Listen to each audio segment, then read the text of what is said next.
उत्तराखंड की जनता के लोगों का आभारी हूँ। आप सब लोगों ने अभी तक उत्तराखंड में कोरोना के खिलाफ लड़ाई को बहुत अच्छे से लड़ा है और हमारा उत्तराखंड पूरी तरह से सुरक्षित रहा है। लगभग ऑलमोस्ट अधिकांश ज़िले हमारे ग्रीन जोन में आ चुके हैं। एक चैलेंज हमारा बीच में आया था, आप सबको पता है, और वो चैलेंज था जमात वालों का। जो लोग जमात में गए थे वो बाहर से इन्फेक्टेड होकर के आए थे। इस चैलेंज को भी हमने आप सबके सहयोग से अच्छे से निपटा और उनकी संख्या जो है, संक्रमण की संख्या 41 तक सीमित हो गई। अगर इस चैलेंज को हम लोग ढंग से नहीं निपटते तो ये संख्या 400 भी हो सकती थी और थोड़ा और लेट हो जाते तो 4000 भी हो सकती थी। अब एक नया चैलेंज हमारे सामने आया है, वो है जब से थर्ड फेज लगा है, जब से लॉकडाउन का तीसरा चरण शुरू हुआ है, तब से आपसी सहमति से दो राज्यों के बीच में, राज्य सरकारों की सहमति से मूवमेंट अलाउड हो गया है। जब से ये मूवमेंट अलाउड हुआ है तो लगभग 2,07,000 लोग अभी तक रजिस्टर कर चुके हैं, जो बाहर से हमारे प्रवासी उत्तराखंडी अपने प्रदेश में वापस आना चाहते हैं। और पिछले 10 दिन में लगभग 70,000 लोग आ भी चुके हैं। कुछ निजी वाहनों से आए हैं, कुछों को बसों से लाया गया है, कुछ ट्रेनें भी आई हैं, आपको पता है, बेंगलोर से, सूरत से, पुणे से। तो अब इसमें बड़ी बात इसमें ये है कि पिछले 10 दिन में जब से प्रवासी लोगों का आना शुरू हुआ है तो हमारे यहाँ कोरोना के केसेस फिर से आने लग गए हैं और करीब 15 के करीब केसेज अभी तक आ चुके हैं, जिसमें बाहर से आए हुए लोग जो है कोरोना पॉजिटिव डिटेक्ट हुए हैं। तो ये हमारे लिए एक बहुत बड़ा चैलेंज है। हमें अपने लोगों को लाना है, ज़रूर लाना है।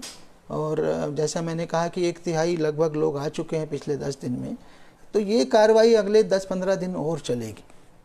तो हमें जिसके लिए मैंने आज लाइव करने का निर्णय लिया है, वो सबसे बड़ा, एक लाइन में मैं उसे कहूँ तो वो ये है कि जब से कोरोना आया है, जब से इसके लिए हम लोगों ने तैयारियां की है, उत्तराखंड की बात करें तो सबसे ज़्यादा सावधान रहने की ज़रूरत अगर कभी है तो वो ये 15 दिन है।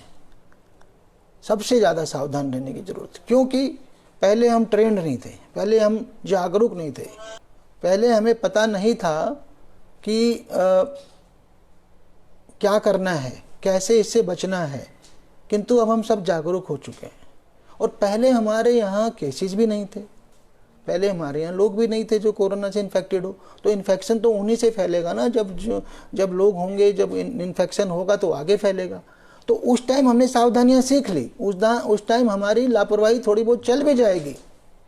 किंतु मैं ये देख रहा हूँ कि आज की तारीख में जब हमें पता है कि भाई कुछ ज़्यादा संक्रमित एरियाज हैं, गुजरात है, महाराष्ट्र है, वहाँ से भी लोग आ रहे हैं, तो नेचुरल है, स्वाभाविक है कि वो ज़्यादा संक्रमित हो सकते हैं।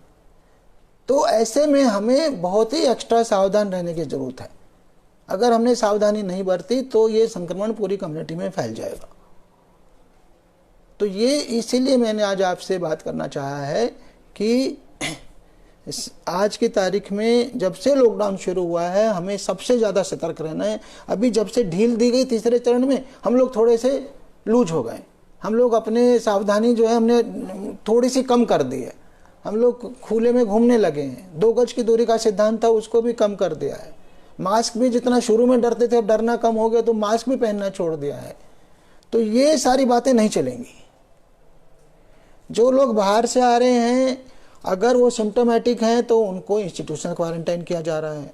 अगर वो सिम्टोमेटिक नहीं है, इस अपने देश में जितने केसेस अभी तक आए हैं कोरोना पॉजिटिव, 70% उसमें से सिम्टोमेटिक नहीं है, यानी उसमें कोई सिम्टम नहीं नज़र आता कोरोना का, इसके बावजूद वो कोरोना पॉजिटिव पाए जाते हैं।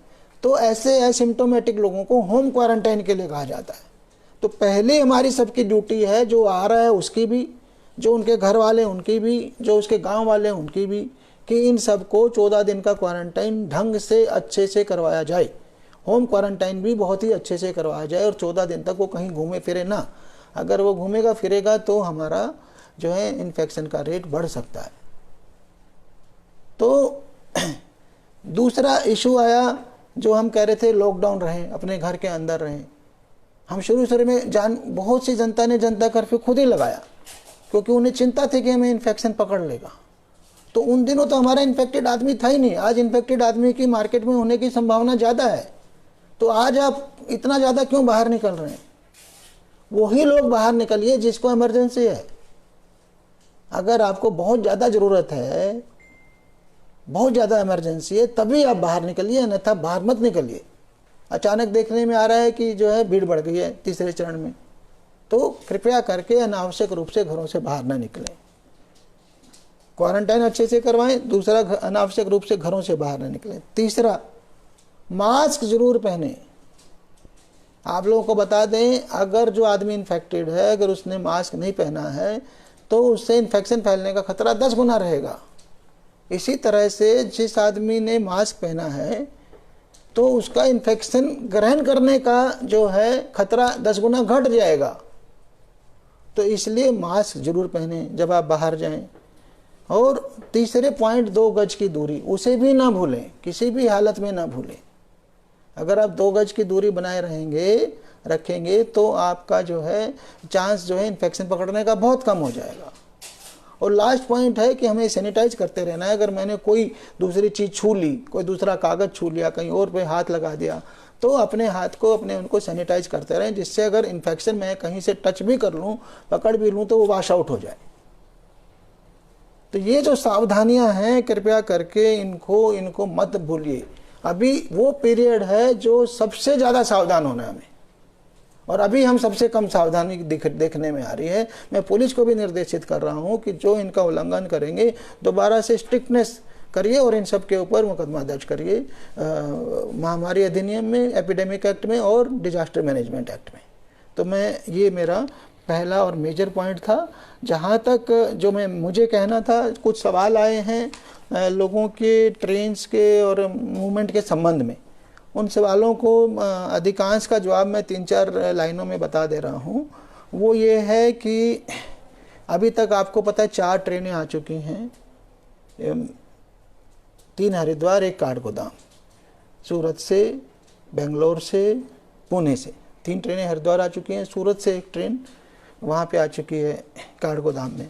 आगे सूरत और अहमदाबाद से फिर टाई अप चल रहा है, और ये जल्दी से 1-2 दिन में सूरत, अहमदाबाद और पुणे फिर से ट्रेन आने की संभावना है। दोनों जगह के लिए बात हो रही है।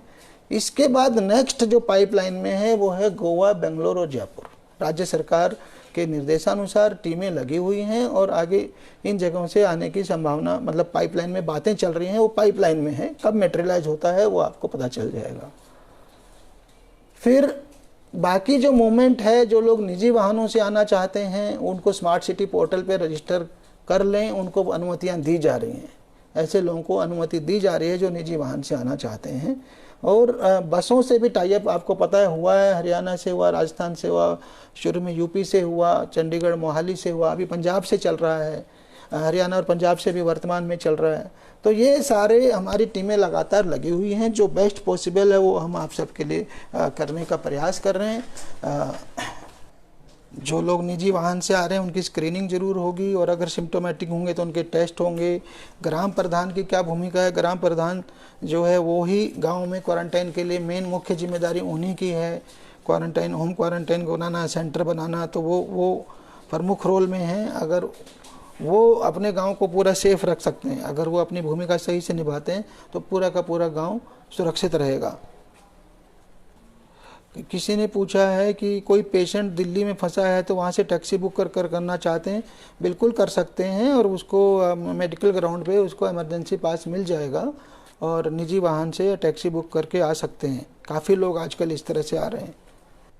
देखिए, किसी ने पूछा है, नवीन जोशी ने, कि जो ग्रीन जोन से आ रहे हैं उनको होम क्वारंटाइन होना चाहिए इंस्टीट्यूशनल। ग्रीन जोन वालों को नॉर्मली होम क्वारंटाइन ही होना होगा, क्योंकि अगर वहाँ पे कोई केस ही नहीं है तो उनमें इन्फेक्शन की संभावना कम रहेगी। फिर भी अगर किसी तरह के सिम्टम्स हैं तो फिर उनको इंस्टीट्यूशनल क्वारंटाइन भी किया जा सकता है। वैसे ये स्वास्थ्य विभाग डिसाइड करता है। बॉर्डर्स पर हमारे डॉक्टरों की टीम लगी हुई है, जहाँ ट्रेन उतरती है वहाँ डॉक्टरों की टीम लगी हुई है, जहाँ बसें उतर रही हैं वहाँ डॉक्टरों की टीम लगी हुई है। तो वो डिसाइड करते हैं कि ये इसका क्वारंटाइन का क्या व्यवस्था होगी। तो कोई किसी ने पूछा मेडिकल इमरजेंसी में उसको जाना है, कहीं हल्द्वानी से अल्मोड़ा जाना है या, तो मेडिकल इमरजेंसी में मैं आपको बता दूं, वो पहले भी जब प्रथम 2 चरण के लॉकडाउन थे, जब इंटरस्टेट मूवमेंट आपसी सहमति से अलाउड नहीं था, उस टाइम में मेडिकल इमरजेंसी खुली हुई थी। मेडिकल इमरजेंसी के पास बनवाने हेतु आप जो है अपने आसपास के थाने से भी कांटेक्ट कर सकते हैं। मेडिकल इमरजेंसी में हमने हमेशा कहा है कि मानवीय रुख अपनाते हुए लोगों की मदद की जाए, किसी भी हालत में मेडिकल इमरजेंसी वालों को न रोका जाए। और ये मैं एश्योर करना चाहूँगा कि हर आदमी ट्रैक हो रहा है। आप निश्चिंत रहिए, जो आदमी यहाँ एंटर कर रहा है उसका हमारा पूरा रिकॉर्ड है, उनके नंबर हैं, मोबाइल नंबर हैं, जिनको पास जारी किए जा रहे हैं उन सब के मोबाइल नंबर हैं। हमारी टीमें लगी हुई हैं, लगातार कंट्रोल रूम काम कर रहे हैं, हम लोग हर एक को ट्रैक कर रहे हैं। इस बारे में निश्चिंत रहिए कि ये लोग अनट्रैक्ड रह जाएंगे। ये तो है कि अनसिम्टोमेटिक लोग बिना टेस्टिंग के तो रह जाएंगे, क्योंकि लाखों लोग की टेस्टिंग संभव नहीं है, बट अनट्रेस्ड नहीं रहेंगे, सबके सब हमारे रडार पे हैं। ये किसी ने पूछा अगर आप अपनी गाड़ी से आना चाहें तो परमिशन मिलेगी? बिल्कुल मिल सकते हैं, बिल्कुल मिल जाएगी, बिल्कुल मिल सकती है। थैंक यू, आप सभी लोगों का बहुत बहुत धन्यवाद। मैं पुनः आप सबसे अपील करता हूँ, मुझे उम्मीद है कि आपने मेरा पॉइंट समझा होगा कि ये वो पीरियड है जिसमें हमें सबसे ज़्यादा सावधान रहना है, तो कृपया करके पूरी तरह से सावधानी बरतें। Thank you.